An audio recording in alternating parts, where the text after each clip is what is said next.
स्वागत है इस ऑनलाइन क्लास में आप सभी का। आज हम पढ़ने जा रहे हैं 10, 11 और 12 मार्च 2026 का करंट अफेयर्स, जो आपके एग्जाम के व्यू से बहुत ही महत्वपूर्ण है।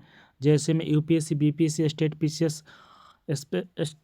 PCS, RPSC, JPSC, SSC, CGL, banking, railway आदि सभी एग्जामों के लिए बहुत ही महत्वपूर्ण है।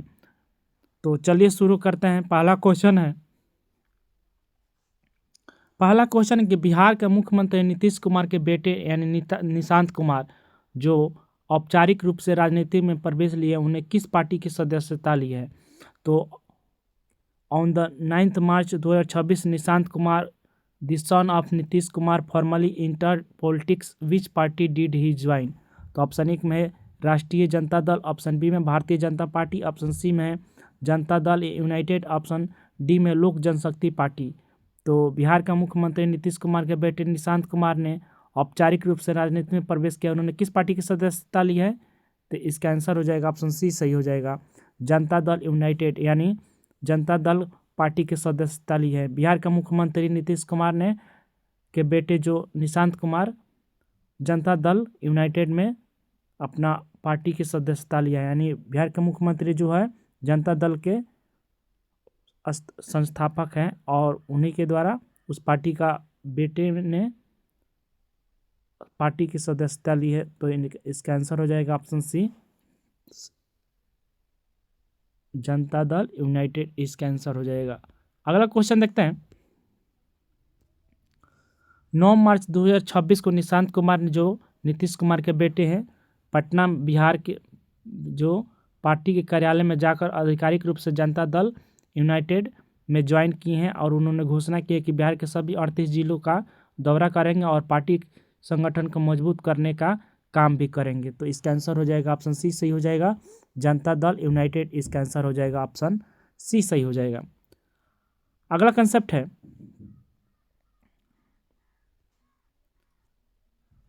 हाल ही में खबरों में रहा ओटेक, जो ocean thermal energy conversation project, जिसका निरीक्षण केंद्रीय मंत्री जितेंद्र सिंह ने किए हैं, किस स्थान पर स्थापित किया जा रहा है? यानी recently in news the OTEC ocean thermal energy conversation project inspected by union minister Jitendra Singh is being established eight which located? तो ओटेक प्रोजेक्ट का निरीक्षण किसने किया है? तो केंद्रीय मंत्री जितेंद्र सिंह ने। कहाँ पर स्थान पर स्थापित किया जा रहा है? तो ऑप्शन 1 में लक्षद्वीप, ऑप्शन बी में अंडमान एवं निकोबार द्वीप समूह, ऑप्शन सी में दीव, ऑप्शन डी में कोची। तो इसका आंसर हो जाएगा ऑप्शन ए सही हो जाएगा, लक्षद्वीप इसका आंसर हो जाएगा। जो हाल ही में खबरों में रहा ओटेक प्रोजेक्ट, जिसका निरीक्षण केंद्रीय मंत्री जितेंद्र सिंह ने किए हैं, कहाँ पर स्थापना किया जा रहा है? तो लक्षद्वीप द्वीप समूह में स्थापना किया जा रहा है, ऑप्शन ए सही हो जाएगा। आइए इसके बारे में विस्तार से देखते हैं। तो इसका आंसर ए सही हो जाएगा, लक्षद्वीप में स्थापना किया जा रहा है ओटेक प्रोजेक्ट। यह परियोजना स्थापना किया जा रहा है कहाँ? लक्षद्वीप की राजधानी कावारस में स्थापना किया जा रहा है। यह ओटेक क्षेत्र उपयुक्त है क्योंकि यह समुद्र की सतह और गहराई में पानी के तापमान में पर्याप्त अंतर पाया जाता है। किस लिए महत्वपूर्ण है ओटेक परियोजना? क्योंकि यह समुद्र की सतह और गहराई के पानी के तापमान में पर्याप्त अंतर पाया जाता है। तो आइए इसके बारे में देखते हैं। ओटेक परियोजना क्या है? तो ओटेक परियोजना एक, जिसका फुल फॉर्म क्या होता है, ओशियन थर्मल एनर्जी कन्वर्सेशन, यानी एक उन्नत समुद्री ऊर्जा तकनीक है, जिसमें क्या होता है, समुद्र की सतह के गर्म पानी और गहरे समुद्र के ठंडे पानी के बीच का तापमान अंतर का उपयोग करके बिजली हम पैदा करते हैं। यानी समुद्र का सतह जो गर्म पानी होता है और गहरे समुद्र के ठंडे पानी के बीच में जो तापमान पाया जाता है, उसके अंतर का उपयोग करके उससे हम लोग बिजली उत्पन्न करते हैं। इसी को ओटेक परियोजना कहा जाता है, यानी उससे बिजली उत्पन्न किया जाता है ओटेक के माध्यम से।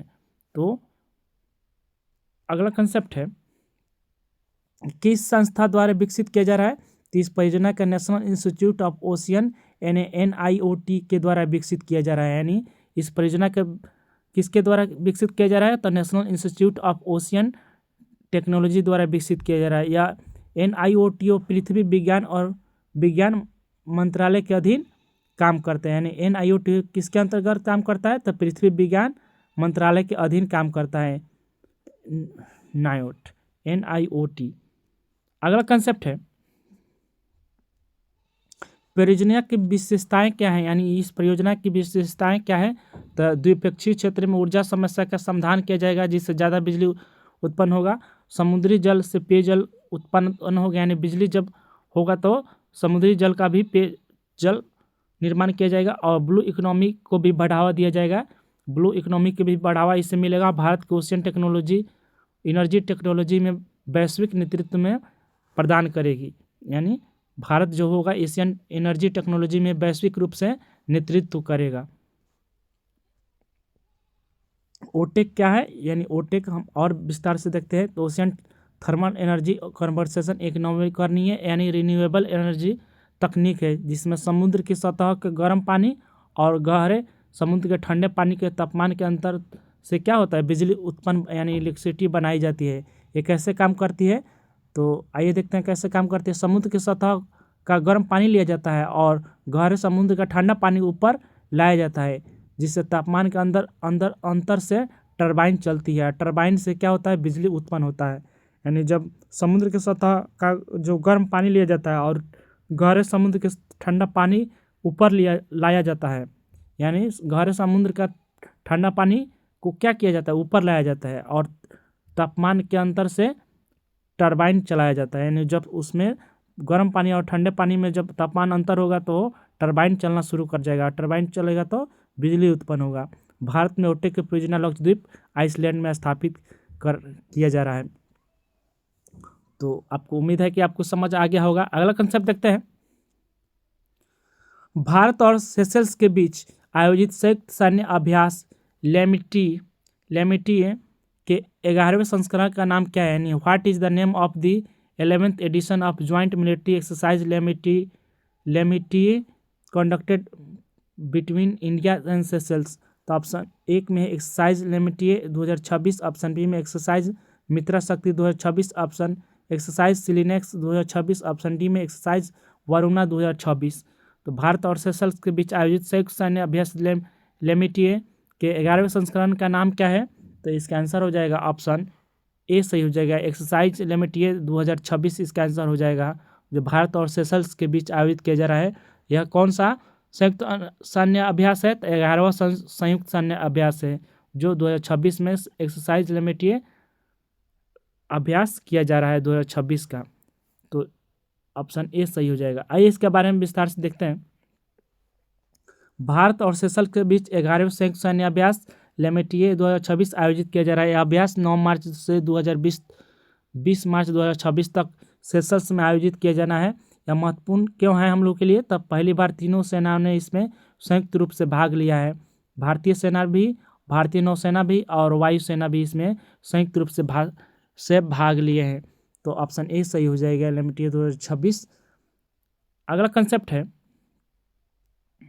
लेमिटिए का अर्थ क्या होता है, यानी लेमिटिए शब्द का अर्थ सेरियोल भाषा से लिया गया है, यानी इसका अर्थ फ्रेंडशिप यानी दोस्ती होता है।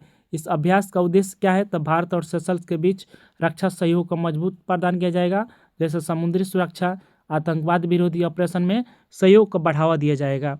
तो उम्मीद है कि आपको समझ आ गया होगा। अगला कंसेप्ट देखते हैं। Where is the 11th edition of joint military exercise Lamitiye 2026 being held, यानी संयुक्त सैन्य अभ्यास लेमिटिए 2026 का 11वें संस्करण का आयोजन कहाँ किया जा रहा है, तो ऑप्शन एक में भारत, ऑप्शन बी में सेशल्स, ऑप्शन सी में मॉरिशस, ऑप्शन डी में मालदीव। तो कहाँ पे आयोजित किया जा रहा है, तो इसका आंसर हो जाएगा ऑप्शन बी सही हो जाएगा, सेशल्स में आयोजित किया जा रहा है। संयुक्त सैन्य अभ्यास लेमिटिए 2026 का 11वां संस्करण कहाँ पर आयोजन किया जा रहा है, तो सेशल्स में आयोजन किया जा रहा है। ऑप्शन बी सही हो जाएगा। आइए इसके बारे में विस्तार से देखते हैं। लेमिटिए भारत और सेशल्स के बीच आयोजित एक संयुक्त सैन्य अभ्यास है। यह 11वां संस्करण है जो लेमिटिए 2026 का सेशल्स आयोजित किया जा रहा है। यह अभ्यास 9 मार्च से 28 मार्च 2026 तक आयोजन किया जाना है। इसका उद्देश्य दोनों देशों के बीच संयुक्त सहयोग और समुद्री सुरक्षा और सामरिक समन्वय को मजबूत होगा। तो ऑप्शन 20 सही हो जाएगा, सेशल्स में आयोजित किया जा रहा है। एक्सरसाइज का उद्देश्य क्या है, तो समुद्री सुरक्षा को मजबूत करना है, आतंकवाद विरोधी अभ्यास है, या संयुक्त सैन्य प्रशिक्षण भी को बढ़ावा मिलेगा और आपदा राहत और मानवीय सहायता का भी अभ्यास किया जा रहा है। दोनों देशों के बीच रक्षा सहयोग को बढ़ावा मिलेगा। तो उम्मीद है कि आपको समझ आ गया है किस लिए किया जा रहा है, उद्देश्य क्या है इसका।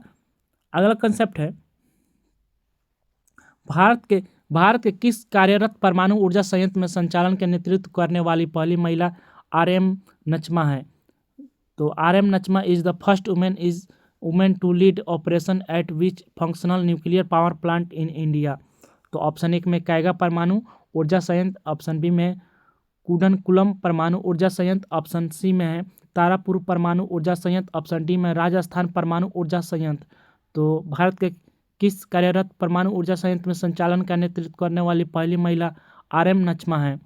तो इसका आंसर हो जाएगा ऑप्शन ए सही हो जाएगा, कैगा परमाणु ऊर्जा संयंत्र इसका आंसर हो जाएगा। जो भारत के कैगा परमाणु ऊर्जा संयंत्र कार्यरत परमाणु ऊर्जा संयंत्र है, जो इसका नेतृत्व करने वाली पहली महिला कौन है, तो आर.एम. नचमा है।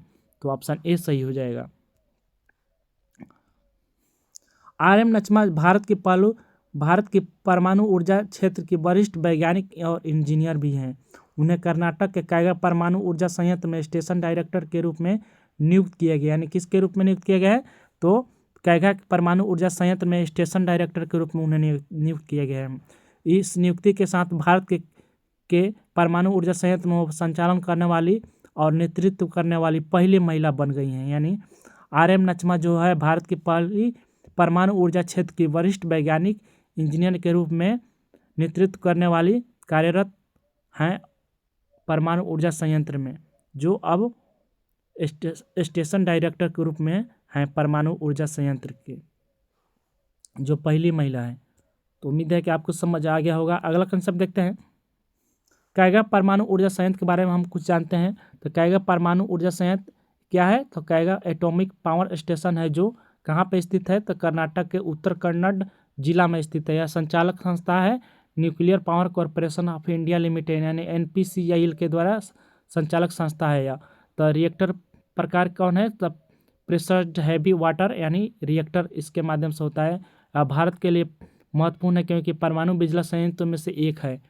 तो उम्मीद है कि आपको समझ आ गया होगा। अगला देखते हैं, इसका महत्वपूर्ण क्यों है, इसलिए क्योंकि भारत के परमाणु ऊर्जा क्षेत्र में महिला नेतृत्व में महत्वपूर्ण कदम माना गया है, जिससे स्टेम और न्यूक्लियर एनर्जी में महिलाओं की भागीदारी को बढ़ावा दिया जाएगा, जो भारत की न्यूक्लियर एनर्जी क्षमता और प्रबंधन प्रणाली को मजबूत करेगा। इसका नियुक्ति का महत्व इसलिए बढ़ गया है।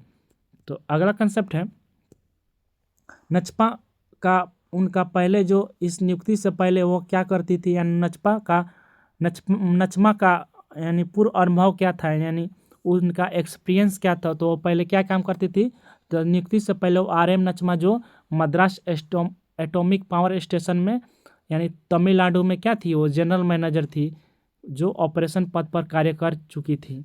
कहाँ पे, तो मद्रास एटॉमिक पावर स्टेशन में जो तमिलनाडु में स्थित थे, वह क्या थी, तो जनरल मैनेजर के पद पर कार्यरत थी। तो उम्मीद है कि आपको समझ आ गया होगा। अगला कंसेप्ट देखते हैं, which special project was launched by Kerala police on international women day 2026 strength women's safety, यानी अंतर्राष्ट्रीय महिला दिवस 2026 पर महिलाओं की सुरक्षा को सशक्त बनाने के लिए केरला पुलिस ने कौन सी विशेष परियोजना शुरू की है। तो ऑप्शन 1 में निर्भया प्रोजेक्ट, ऑप्शन बी में निर्भया निशा प्रोजेक्ट, ऑप्शन सी में सुरक्षा प्रोजेक्ट, ऑप्शन डी में अभया प्रोजेक्ट। तो अंतर्राष्ट्रीय महिला दिवस 2026 में महिलाओं की सुरक्षा को सशक्त बनाने के लिए केरला पुलिस ने कौन सी विशेष परियोजना शुरू की है, तो इसका आंसर हो जाएगा ऑप्शन बी सही हो जाएगा, निर्भया निशा प्रोजेक्ट इसका आंसर हो जाएगा।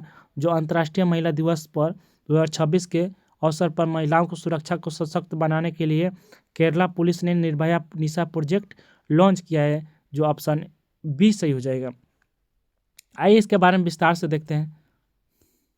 केरला पुलिस ने इंटरनेशनल वुमेन्स डे यानी 8 मार्च को मनाया जाता है और निर्भया निशा प्रोजेक्ट शुरू किया है कौन, केरला पुलिस ने। इस पहल का उद्देश्य क्या है, तो रात के समय महिलाओं की सुरक्षा को मजबूत करेगा और उन्हें सुरक्षित वातावरण प्रदान किया जाएगा। तो ऑप्शन बी सही हो जाएगा, निर्भया निशा प्रोजेक्ट। अगला कंसेप्ट है, कि परियोजना की प्रमुख विशेषताएं क्या है, तो महिला पुलिस टीम द्वारा संचालित विशेष रूप से गश्ती का वाहन किया जाएगा, जो पूरे राज्य में 28 विशेष जीपों की तैनात की जाएगी। रात के समय संवेदनशील क्षेत्रों में पेट्रोलिंग किया जाएगा। महिलाओं को तत्काल सहायता और सुरक्षा उपलब्ध कराया जाएगा। तो उम्मीद है कि आपको समझ आ गया होगा। यह परियोजना का उद्देश्य क्या है, तो परियोजना का उद्देश्य कि नाइट सेफ्टी फॉर वुमेन, यानी रात के समय महिलाओं को सुरक्षा दिया जाएगा, जिसमें महिला पुलिस की सक्रिय भागीदारी होगी। आपात स्थिति में तुरंत सहायता दिया जाएगा। महिलाओं में आत्मविश्वास को बढ़ावा दिया जाएगा। इसका महत्व क्या है, यह पहल महिलाओं की सुरक्षा और सशक्तिकरण की दिशा में एक महत्वपूर्ण कदम माना जा रहा है, जिससे राज्य में जेंडर सेंसिटिव पुलिसिंग को मजबूत करती है। तो ऑप्शन, अगला क्वेश्चन देखते हैं। When is the international day of women's जजेस सेलिब्रेटेड एवरी ईयर, यानी अंतर्राष्ट्रीय महिला दिवस, न्यायाधीश दिवस प्रतिवर्ष किस दिन मनाया जाता है? तो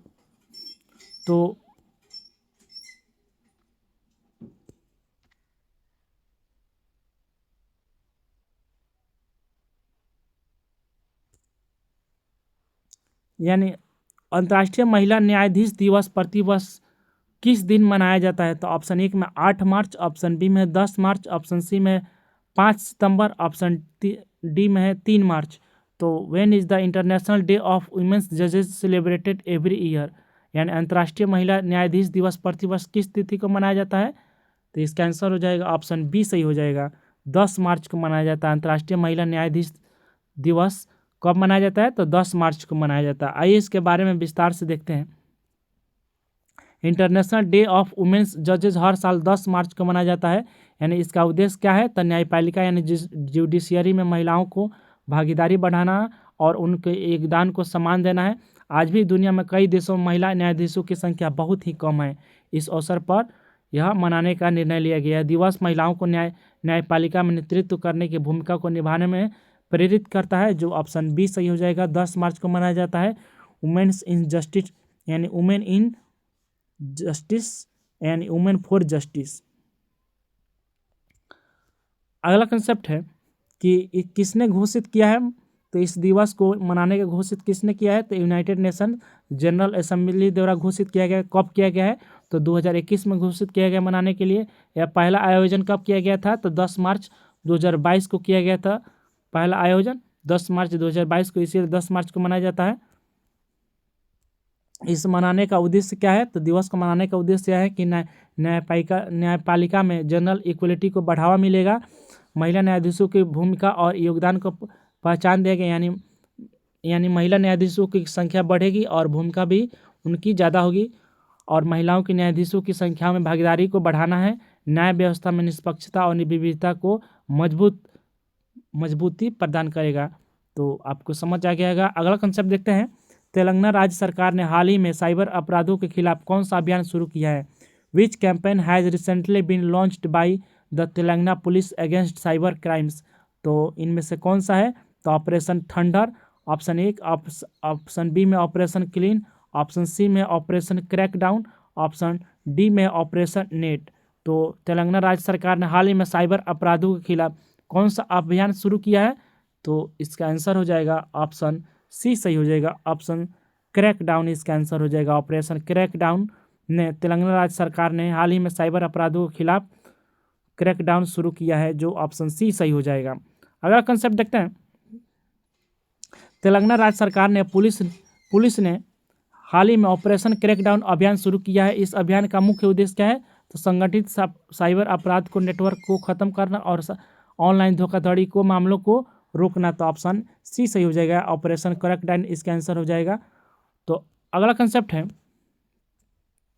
इस अभियान का मुख्य उद्देश्य क्या है? तो ऑनलाइन फ्रॉड को और साइबर ठगी पर रोक लगाना है। विभिन्न जिलों में सक्रिय साइबर अपराधों को गिरोह को पकड़ना है। फर्जी कॉल सेंटरों और ऑनलाइन स्कैम नेटवर्क को खत्म करना है। डिजिटल सुरक्षा के प्रति लोगों को जागरूक करना है। तो इसका आंसर आप समझ गए होंगे। अगला कंसेप्ट है, अगला है कंसेप्ट कि कई जिलों में एक साथ छापेमारी किया जा रहा है, रेड्स मारा जा रहा है और साइबर अपराध में शामिल लोगों को, संदिग्ध लोगों को गिरफ्तारी भी किया जा रहा है, डिजिटल उपकरण और बैंक खातों को जांच की जा रही है। इस अभियान का प्रमुख कार्रवाई किया जा रहा है। तो उम्मीद है कि आपको समझ आ गया होगा। अगला कंसेप्ट देखते हैं। क्वेश्चन 9 नंबर है कि अमेरिका और दक्षिण कोरिया ने मार्च 2026 में शुरू किए गए अपने संयुक्त सैन्य अभ्यास का नाम क्या है? यानी दक्षिण कोरिया ने मार्च 2026 में शुरू किया गया है संयुक्त सैन्य अभ्यास अमेरिका और दक्षिण कोरिया ने, तो कौन सा किया है? What is the name of the joint military exercise launched by the union states and South Korea in March 2026? तो ऑप्शन 1 में आयरन शील्ड, ऑप्शन बी में फ्रीडम शील्ड, ऑप्शन सी में पैसिफिक गार्ड, ऑप्शन डी में joint resolve. तो कौन सा किया गया है? तो इसका आंसर हो जाएगा ऑप्शन बी। इसका आंसर हो जाएगा फ्रीडम शील्ड। इसका आंसर हो जाएगा जो अमेरिका और दक्षिण कोरिया ने संयुक्त सैन्य अभ्यास किया है फ्रीडम शील्ड मार्च 2026 में। इसका आंसर ऑप्शन बी सही हो जाएगा। आइए इसके बारे में विस्तार से देखते हैं। तो संयुक्त सैन्य अभ्यास जो फ्रीडम शील्ड अमेरिका और साउथ कोरिया के बीच आयोजन किया गया है, जो संयुक्त सैन्य अभ्यास है मार्च 2026 में, इसका नवीनतम संस्करण किया गया है। 9 मार्च 2026 का आयोजन किया जाए और समाप्ति कब किया जाएगा? तो 19 मार्च 2026 को किया जाएगा। किन देशों के बीच किया जा रहा है? तो यूनाइटेड स्टेट और साउथ कोरिया देशों के बीच किया जा रहा है। दोनों देशों के बीच फ्रीडम शील्ड आयोजन किया जाएगा, जो ऑप्शन बी सही हो जाएगा। अगला कंसेप्ट देखते हैं।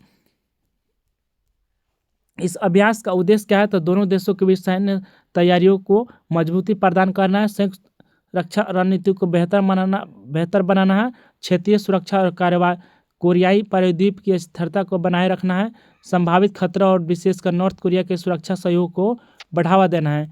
तो इस अभ्यास का उद्देश्य है। इसका रणनीतिक महत्व क्या है? यह अभ्यास इंडो पैसिफिक क्षेत्र में अमेरिका और दक्षिण कोरिया की सुरक्षा साझेदारी को मजबूत प्रदान करेगा और क्षेत्रीय स्थिरता बनाए रखने में महत्वपूर्ण भूमिका निभाएगा। तो उम्मीद है कि आपको समझ आ गया होगा। अगला कंसेप्ट देखते हैं। नागरिकता संशोधन अधिनियम यानी सिटीजनशिप अमेंडमेंट एक्ट 2019 के तहत भारतीय नागरिकता प्राप्त करने वाली पहली विदेशी नागरिक कौन बनी है? तो who become the first foreign national to receive Indian citizenship under the citizenship amendment act 2019? तो ऑप्शन 1 में है रीता सिंह, ऑप्शन बी में दीपाली दास, ऑप्शन सी में है शर्मिला बोस, ऑप्शन डी में है अनामिका चौधरी। तो जो नागरिकता संशोधन अधिनियम सिटीजनशिप अमेंडमेंट एक्ट 2019 के तहत भारतीय नागरिकता प्राप्त करने वाली पहली विदेशी महिला नागरिक कौन है? तो इसका आंसर हो जाएगा ऑप्शन बी सही हो जाएगा, दीपाली दास। इसका आंसर हो जाएगा जो नागरिकता संशोधन अधिनियम के तहत भारतीय नागरिकता प्राप्त करने वाली पहली विदेशी नागरिक कौन बनी है? तो दीपाली दास इसका आंसर हो जाएगा। आइए इसके बारे में विस्तार से देखते हैं। तो दीपाली दास जो नागरिकता संशोधन अधिनियम सिटीजनशिप अमेंडमेंट एक्ट यानी CAA के तहत भारतीय नागरिकता प्राप्त करने वाली पहली विदेशी नागरिक बन गई हैं, जो अब मूल रूप से बांग्लादेश की रहने वाली थी और कई वर्षों से भारत में रह रही थी। तो दीपाली दास इसका आंसर हो जाएगा, ऑप्शन बी सही हो जाएगा।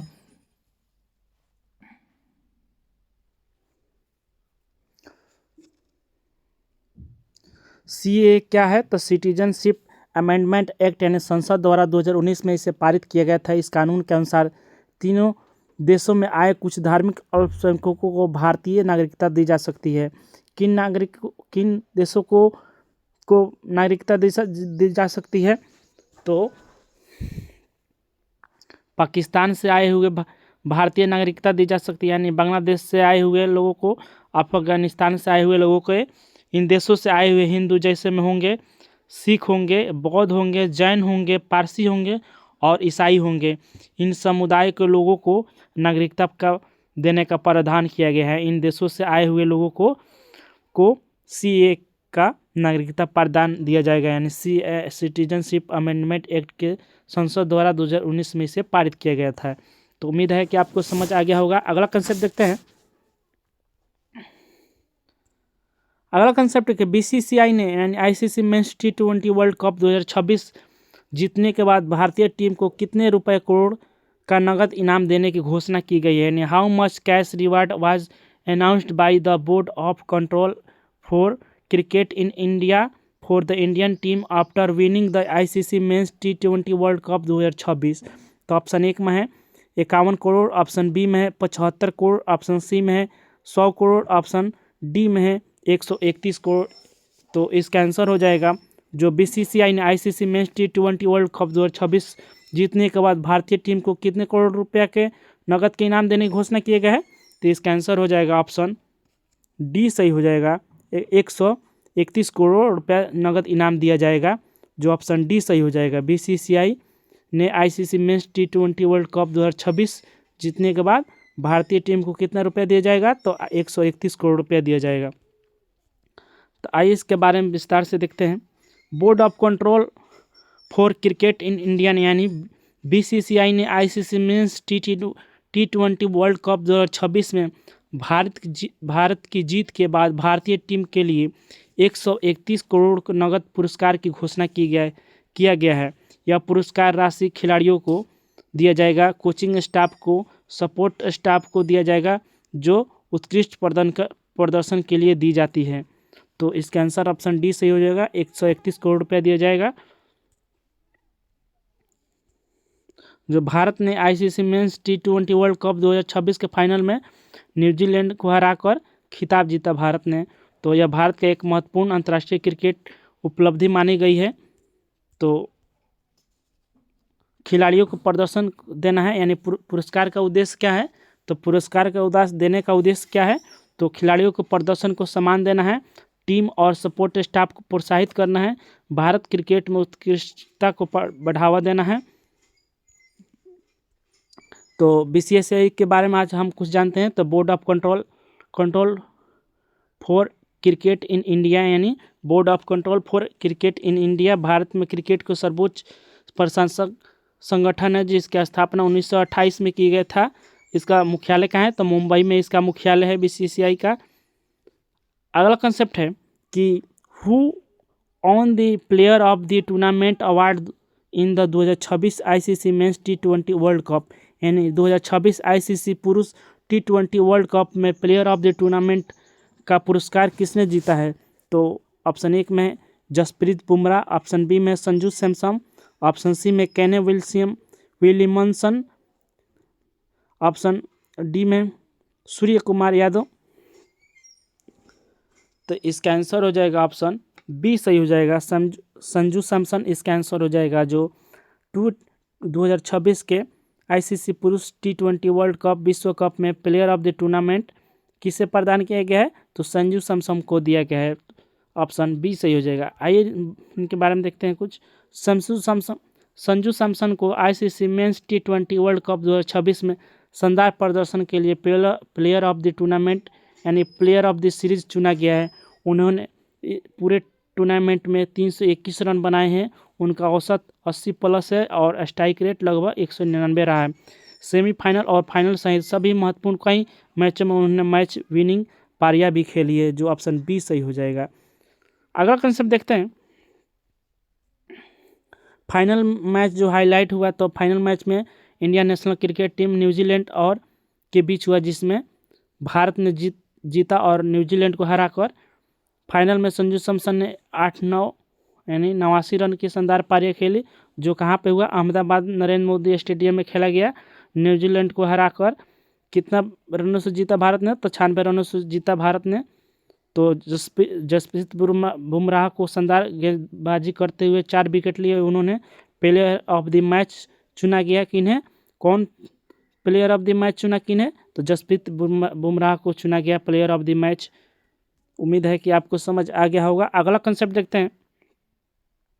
प्रतिष्ठित NTR नेशनल फिल्म अवार्ड हाल ही में किसे प्रदान किया गया है, यानी who has recently been honoured with the prestigious NTR national film award.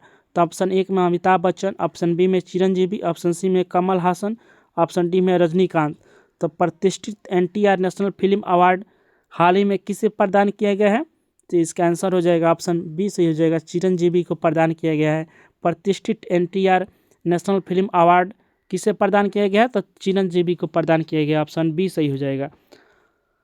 आइए इनके बारे में विस्तार से देखते हैं। प्रसिद्ध भारतीय अभिनेता चिरंजीवी, जो हाल ही में इन्हें प्रतिष्ठित NTR नेशनल फिल्म अवार्ड से सम्मानित किया गया है। यह पुरस्कार उन्हें भारतीय सिनेमा में उत्कृष्ट योगदान और लंबे समय से फिल्म उद्योगों में प्रभावशाली करियर के लिए दिया गया है चिरंजीवी को।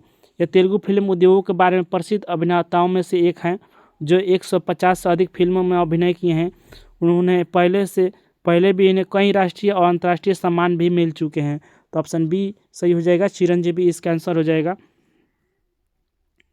अगला कंसेप्ट है NTR national film award Andhra Pradesh, यानी एनटीआर नेशनल फिल्म अवार्ड क्या है?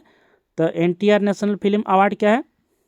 तो NTR national film award Andhra Pradesh सरकार द्वारा दिए जाने वाले एक प्रतिष्ठित पुरस्कार है। यह पुरस्कार महान अभिनेता और पूर्व मुख्यमंत्री एनटी रामाराव की स्मृति में स्थापित किया गया था। तो आपको उम्मीद है कि समझ आ गया होगा। भारतीय सिनेमा में असाधारण योगदान देने वाले कलाकारों को सम्मानित किया जाता है, जो फिल्म उद्योगों में जीवन भर उपलब्धियों को पहचान देता है और भारतीय फिल्म उद्योगों के विकास को प्रोत्साहित करता है। तो अगला कंसेप्ट है central drugs standard control organisation, यानी central drugs standard control organisation CDSCO Bharat सरकार के किस मंत्रालय के अधीन कार्य करता है? The central drugs standard control organisation works under which ministry of the government of India. तो कौन सा मंत्रालय काम करता है भारत सरकार के अधीन? तो ऑप्शन 1 में रसायन और उर्वरक मंत्रालय, ऑप्शन बी में है वाणिज्य और उद्योग मंत्रालय, ऑप्शन सी में है स्वास्थ्य और परिवार कल्याण मंत्रालय, ऑप्शन डी में विज्ञान और प्रौद्योगिकी मंत्रालय। तो central drugs standard control organisation Bharat सरकार के किस मंत्रालय का अधीन काम करता है? तो इसका आंसर हो जाएगा ऑप्शन सी सही हो जाएगा, स्वास्थ्य और परिवार कल्याण मंत्रालय के अधीन काम करता है central drugs standard control organisation, option C सही हो जाएगा। जो central drugs standard control organisation यानी CDSCO भारत की राष्ट्रीय दवा नियामक संस्था है, नेशनल ड्रग रेगुलेटरी अथॉरिटी है। यह ministry of health and family और वेलफेयर के अधीन काम करता है, जो ऑप्शन सी सही हो जाएगा, ministry of health and family welfare. CDSCO का प्रमुख काम क्या है?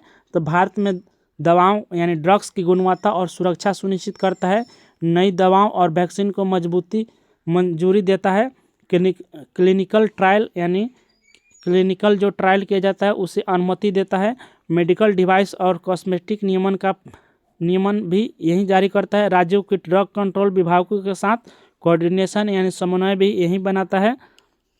तो उम्मीद है कि आपको समझ आ गया होगा। अगला कंसेप्ट देखते हैं। इसके प्रमुख अधिकारी जो CDSCO का प्रमुख अधिकारी कौन होता है? तो drug control general of India यानी DCGI होता है प्रमुख, सबसे बड़ा अधिकारी ड्रग्स कंट्रोल यानी जनरल ऑफ इंडिया जो सबसे बड़ा अधिकारी होता है। इसका मुख्यालय कहाँ है? तो नई दिल्ली में इसका मुख्यालय। यह पूरे भारत में दवा नियंत्रण की केंद्रीय एक एजेंसी है। क्या है? तो भारत में दवा नियंत्रण की एक केंद्रीय एजेंसी है CDSCO। अगला क्वेश्चन है कि निम्नलिखित में से किस देश ने हाल ही में मज्तोबा केमनेई को अपना नया सर्वोच्च नेता नियुक्त किया गया है, यानी which country has recently appointed Mojtaba Khamenei as its new supreme leader. तो ऑप्शन 1 में इराक, ऑप्शन बी में ईरान, ऑप्शन सी में सीरिया, ऑप्शन डी में अफगानिस्तान। तो इसका आंसर हो जाएगा ऑप्शन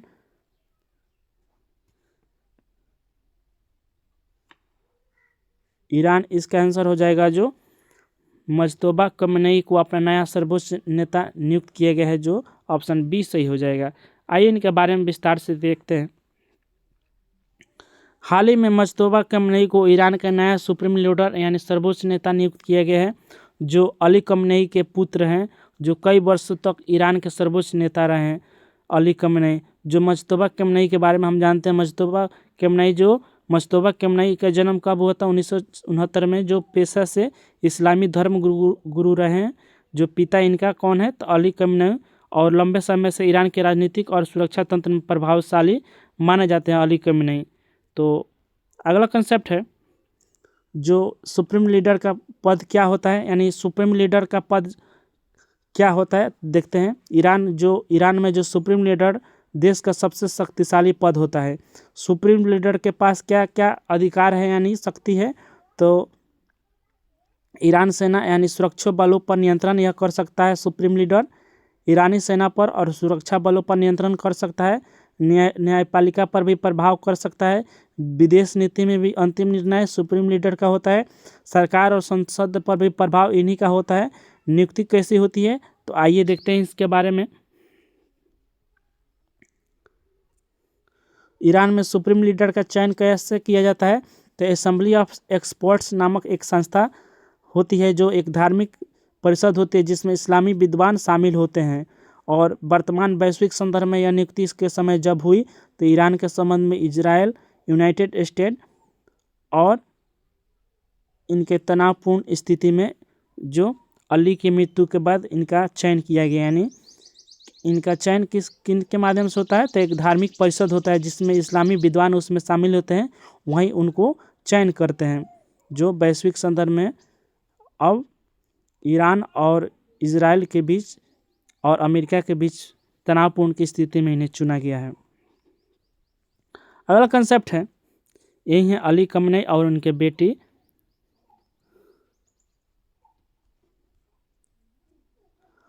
अगला कंसेप्ट है कि नागरिकता संशोधन अधिनियम एंड सिटीजनशिप अमेंडमेंट एक्ट 2019 के तहत भारतीय नागरिकता प्राप्त करने वाले विदेशी नागरिक कौन है, तो ऑप्शन ए में रीता सिंह, ऑप्शन बी में दीपाली दास, ऑप्शन सी में शर्मिला बोस, ऑप्शन डी में अनामिका चौधरी। तो ऑप्शन बी सही हो जाएगा, दीपाली दास इसका आंसर हो जाएगा। जो क्वेश्चन पिछले बार हो गया है, जो टीम के द्वारा 2 बार इसे टाइपिंग कर दिया गया है।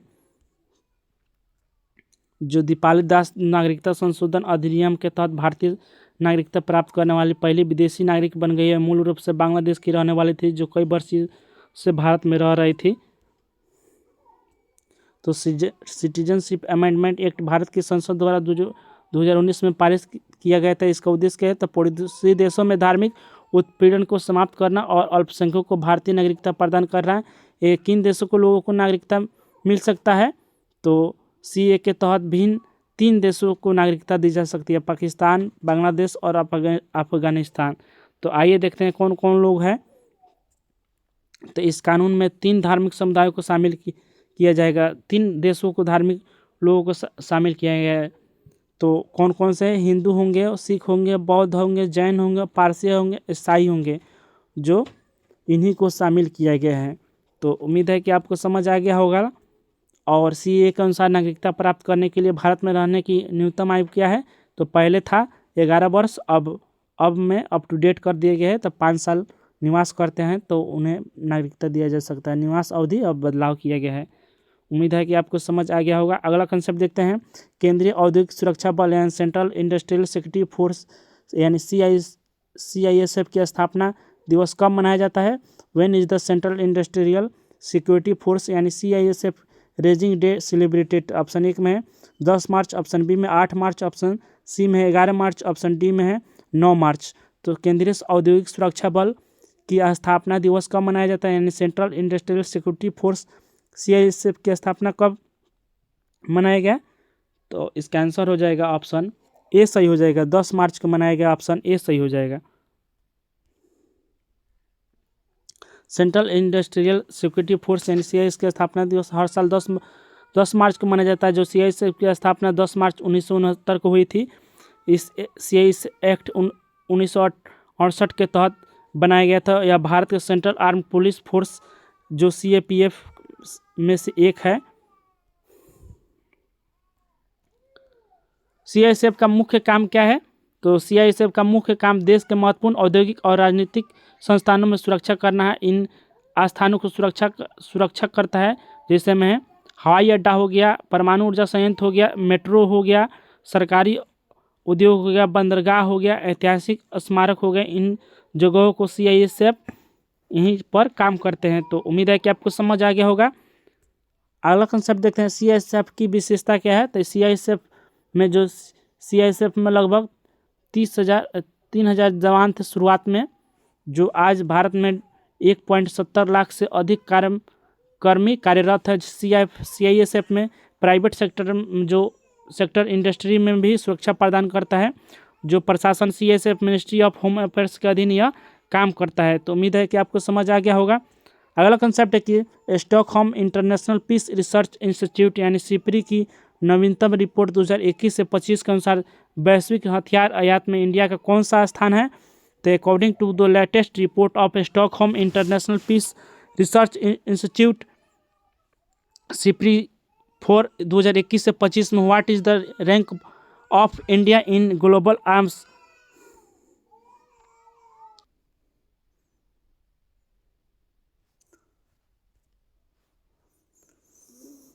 Stockholm international peace research institute यानी सिपरी की नवीनतम रिपोर्ट 2021 से 25 के अनुसार वैश्विक हथियार आयात में भारत का कौन सा स्थान है।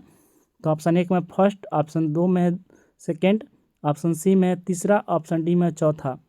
तो इसका आंसर हो जाएगा ऑप्शन दूसरा। इसका आंसर हो जाएगा जो Stockholm international peace research institute यानी सिपरी के अनुसार 2021 से 25 के अनुसार भारतीय वैश्विक हथियार आयात में यानी कहाँ भारत का स्थान कौन सा है जो आयात यानी मंगाया जाता है, कौन सा स्थान है। तो ऑप्शन बी सही हो जाएगा। सबसे ज़्यादा कौन सा देश मंगाता है, तो आइए देखते हैं।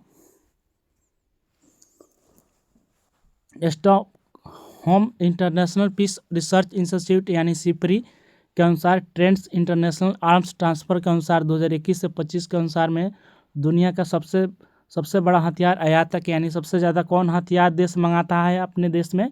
तो इसके अनुसार पहला देश है यूक्रेन और दूसरा देश है इंडिया, यानी यूक्रेन सबसे ज़्यादा है और उसके बाद भारत है। तो यूक्रेन की हिस्सा लगभग 9.7 रहा है, जबकि भारत वैश्विक हथियार आयात में बड़ा हिस्सा भी रहा है। और सबसे देश ज़्यादा कौन सप्लाई करता है, तो USA ज़्यादा सप्लाई करता है, उसके बाद रसिया सप्लाई करता है और 3 में फ्रांस सप्लाई करता है और उसके बाद जर्मनी ज़्यादा सप्लाई करता है। तो और 5वें में चाइना सबसे ज़्यादा सप्लाई करता है 5वें पर, और सबसे ज़्यादा USA और दूसरा में रसिया और तीसरा में है फ्रांस और चौथा में जर्मनी और 5वां में है चाइना। तो उम्मीद है कि आपको समझ आ गया होगा। ऑप्शन बी सही हो जाएगा, जो भारत जो सबसे दूसरे स्थान पर है, सबसे ज़्यादा हथियार मंगाता है अपने देश में, दूसरे स्थान पर है और पहला है यूक्रेन। उम्मीद है कि आपको समझ आ गया होगा। अगला कंसेप्ट देखते हैं कि भारत मुख्य रूप से इन देशों को हथियार मंगाता है। किन देशों से ज़्यादा सबसे हथियार मंगाता है भारत। तो पहला है रसिया, यानी सबसे ज़्यादा हथियार रसिया से मंगाता है, उसके बाद फ्रांस से मंगाता है, अब तीसरे पर अमेरिका से मंगाता है और चौथे पर इजराइल से मंगाता है। हाल के वर्षों में फ्रांस और USA के बीच खरीद बढ़ी है, जबकि रसिया पर निर्भरता धीरे धीरे कम हो रहा है। भारत और हथियार आयात का मुख्य स्रोत क्या है। सिपरी क्या है, तो सिपरी क्या है, तो Stockholm international peace research institute SIPRI एक अंतर्राष्ट्रीय शोध संस्थान है, दुनिया में शांति, सुरक्षा, सैन्य खर्च, हथियार के व्यापार पर शोध करता है। इसका मुख्यालय, इसका स्थापना और मुख्यालय कहाँ है, तो इसका स्थापना कब किया गया था, 1966 में इसका स्थापना किया गया था।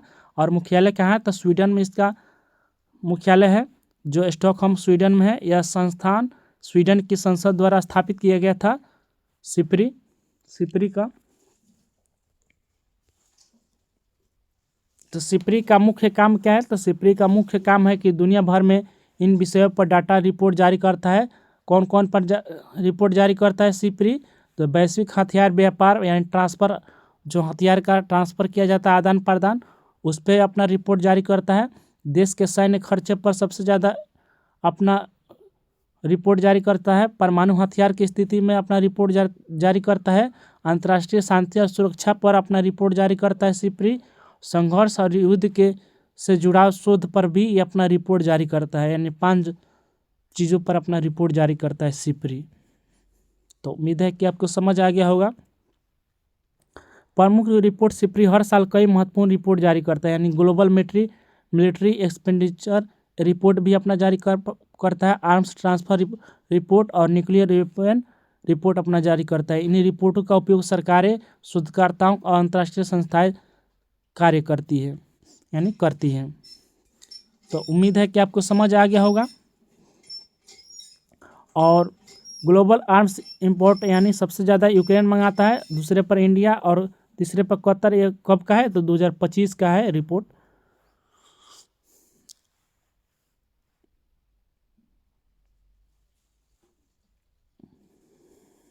और सबसे ज़्यादा अपना मिलिट्री एक्सपेंडिचर सबसे ज़्यादा किस पे, जो कौन देश अपने मिलिट्री पर खर्चा करता है, तो सबसे ज़्यादा खर्चा अपना यूनाइटेड स्टेट अपने मिलिट्री पर करता है, दूसरे पर है चाइना खर्चा करता है, और तीसरे पर है रसिया, और चौथे पर है भारत अपना, चौथे पर ज़्यादा अपना आर्मी पर, अपने मिलिट्री फोर्स पर ज़्यादा खर्चा करता है, चौथे स्थान पर है। तो उम्मीद है कि आपको समझ आ गया होगा। तो सेशन यहीं पर समाप्त होता है। तो सेशन को पसंद कीजिए तो लाइक भी कीजिए और सब्सक्राइब चैनल को ज़रूर कीजिए। तब तक के लिए मिलते हैं एक नए सेशन के साथ। Okay, thank you, bye.